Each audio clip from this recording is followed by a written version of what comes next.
Everyone, Mike Palmer from Know Your Rights Group and Success Coaching International with another important live video update tonight. Now, I know I said I was only going to do these once a week moving forwards, but obviously given what's transpired over the last 24 hours or so, I thought that it was pertinent to do another quick video update tonight just to bring everybody up to speed on some important points. So obviously on Thursday night's video, I spoke about the ridiculous, unlawful and completely arbitrary restrictions that were brought into South Australia supposedly for 6 days. Now, thankfully, so many people complained. They wrote to their members of parliament, including, of course, the Premier there in South Australia, Stephen Marshall, that those restrictions were eased within just a few days. And most importantly, that completely unlawful stay-at-home order was repealed.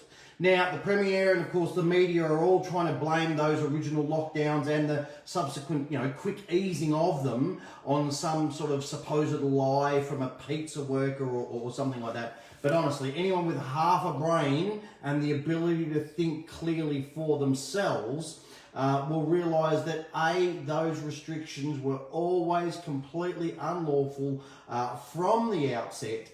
They were a significant and blatant breach of a number of human rights, and they should have never been introduced.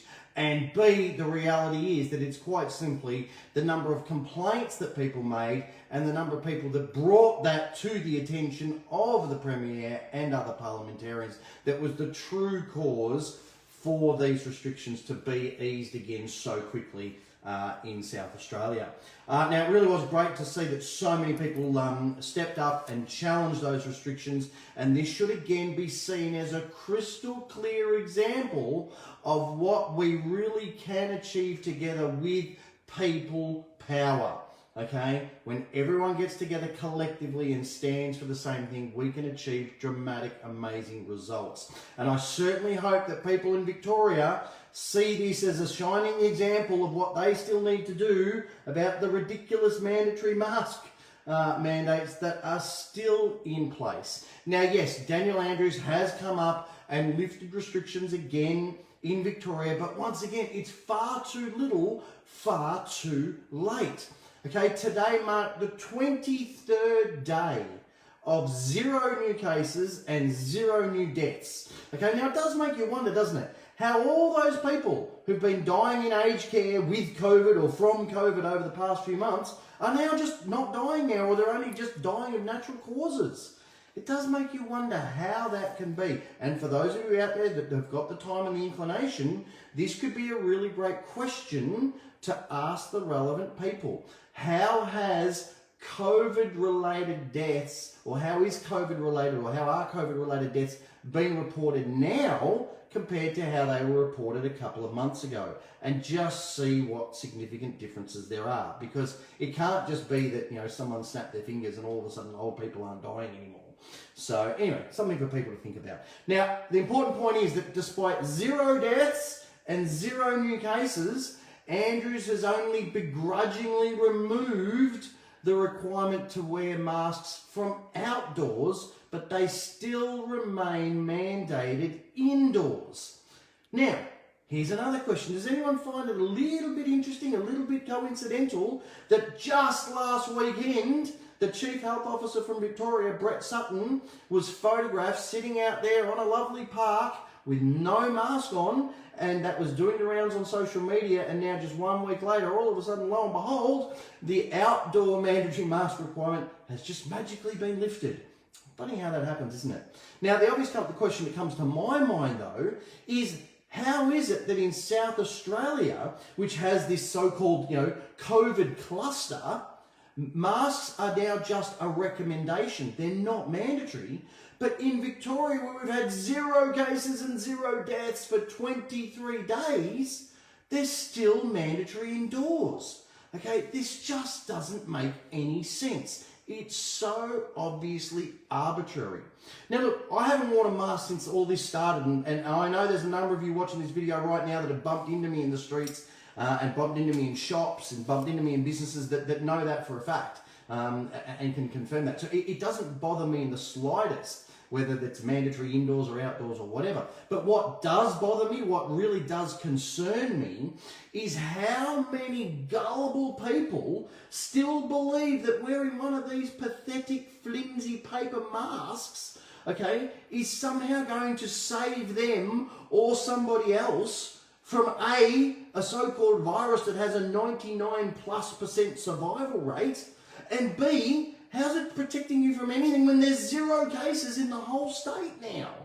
But people still buy into it, and I just can't understand that, okay? But again, how is it that in South Australia, which has got a COVID cluster, it's only recommended, all the other states it's only recommended, but it's still mandatory in Victoria when we've got the least cases of any other state?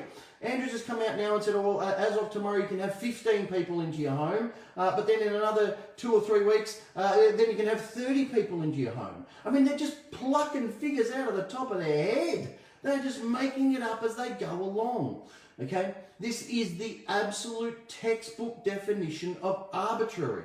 And as I keep saying to people, we absolutely have rights and protections against arbitrary rule and arbitrary law. Okay, now if I had $1 for every person who'd emailed me or put up a post on Facebook claiming, oh no Mike, you're wrong, we don't have any rights in Australia, I'll tell you what, I'd be a very rich man. I wouldn't be standing here doing these videos. Okay, and I explain to each and every one of those people, the Bill of Rights 1688 absolutely applies 100% here in Australia right now. I urge all of you watching this, go and look up the High Court case, Port of Portland versus State of Victoria. Okay, there's a link, of course, in our Know Your Rights book. There's also a link on the court cases page on the Know Your Rights website. Okay, now in that case, not 1, not 2, not 3, but all 7 High Court justices said that most assuredly the Bill of Rights 1688 and the Imperial Acts Application Act 1980 still definitely apply in this country. Period. No more. Okay? So for anyone who says that we don't have any rights, please go and look up that case. Now, another thing worth noting, this is not some ancient case from back in Federation or something like that. This case was heard in 2010. So it's relatively speaking a very recent case. Now, of course, we do have a number of other very powerful cases. Again, in our Know Your Rights book, we actually have an entire chapter, okay, bonus chapter 3, court cases. And as you can see there, we've got traffic-related cases. We've got cases on chapter 3 courts, unlawful arrest, public transport cases. We've got stuff on fines. We've got, there's the chapter 3 and the validity of certain acts. We've got so many different cases that, as I said, there's an entire chapter. You know, rental fee cases, trespass cases, banking cases. There are pages and pages of cases in this book. So if you want to grab a copy of this book, there's a link in the description, and just read some of those cases. Because people just don't know what they don't know. This is why we put that on our homepage. You know what you know what you don't know, but it's what you don't know that you don't know that's actually really costing you. That's the stuff that you're really missing out on. Okay, so please have a look in that court cases chapter. But at the end of the day, if anyone suggests that we don't have rights in this country, I'm sorry, but you are mistaken. We most assuredly do. Now, don't get me wrong, I agree that yes, police sometimes will ignore those rights. Absolutely. They will issue fines incorrectly and unjustly. Absolutely. But that's why we have the ability to challenge them. Yes, absolutely. Police have ignored our rights and they have unlawfully and arbitrarily arrested people. Okay, I get that. But again, you have recourse against that. Right, we've covered this on a number of cases over the past few years, a lot of the times on our radio show, where people have received significant compensation when they were unjustly fined, if they were unlawfully arrested or detained, including my own case from 3 years ago, which we also spoke about.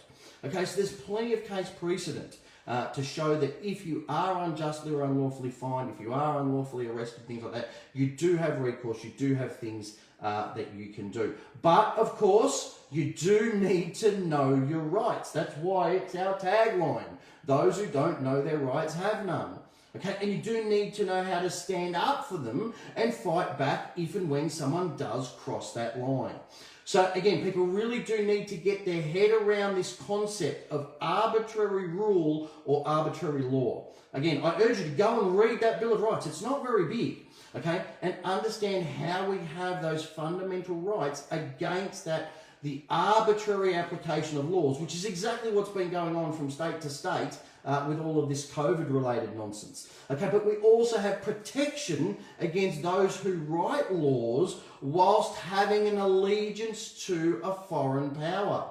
Again, a very important concept that's spelled out in that Bill of Rights. Remember, there's only one true crown, okay? That is the crown or the Queen of the United Kingdom of Great Britain and Ireland. Okay, this fictitious so-called Queen of Australia, okay, is a foreign power, right? So any laws, acts, directives which are traceable back to that Queen of Australia, okay, are invalid and can be ignored. Now people go, oh, but you can't just ignore it, the police will do this or the police will do that. Yes, they might, but again, you've got that recourse. And again, as I've explained to people before, Chief Justice Latham, okay, in the uniform tax case, this was his ruling, word for word. A pretended law made in excess of power is not and never has been a law at all, and anybody in the country is entitled to disregard it. Okay? They are the words of Chief Justice Latham in that High Court case. Okay? So please, make sure you go and look these up. Any law or any so-called pretended law that draws its so-called authority from the Queen of Australia is a pretended law, and it's in excess of power, and it can be completely disregarded. Okay, now if you don't yet have a copy of our Freedom of Information CD, I urge you, grab a copy of this, because there have been some very specifically drafted questions that have been sent off to various government departments under, of course, the Freedom of Information Act, and there's been some requests for things such as the documents that established the head of power for the creation of the Queen of Australia. And of course their response was, no such documents exist. Okay, there's some other really, really powerful FOI responses on that. There was a question asked about documents that allow for the creation of taxpayer entities from tax file number applications. Again, no such documents exist.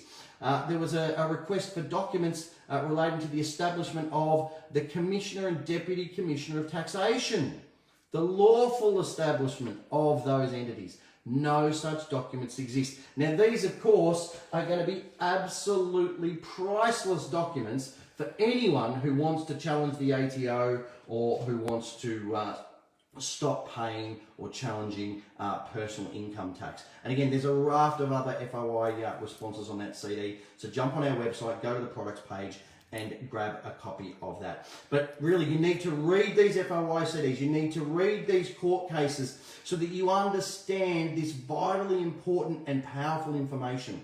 Okay? And then once you've got your head around that and you understand and start connecting some of the dots, I urge you, please, read the chapter in our ebook entitled Law versus Legal.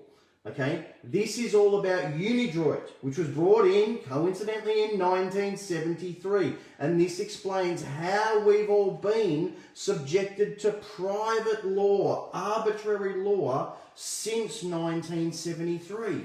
Okay, and once you start to read all of that and put all the pieces together, you will see how completely and utterly horrendously we have all been lied to and deceived over the past 50 years or so, and why it is so straightforward to challenge things like fines and tolls and banks and credit cards and the ATO and all these things. Okay, it all stems from that Unidroit, the Crown, all those concepts, but you need to understand them first, which of course is what we cover in the Know Your Rights book. Then if you want the step-by-step strategies for challenging things like the fines, the 1, 2, 3 letter process, that's all in the Aussie Speeding Fines book.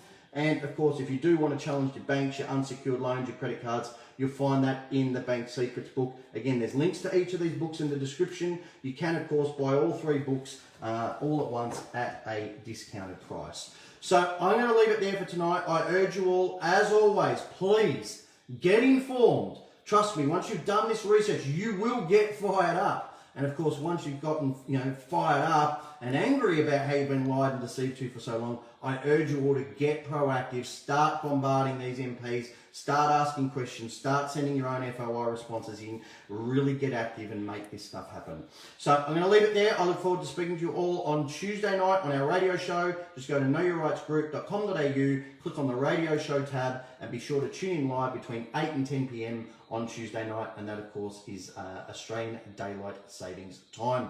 I'll leave it there and talk to you all on Tuesday.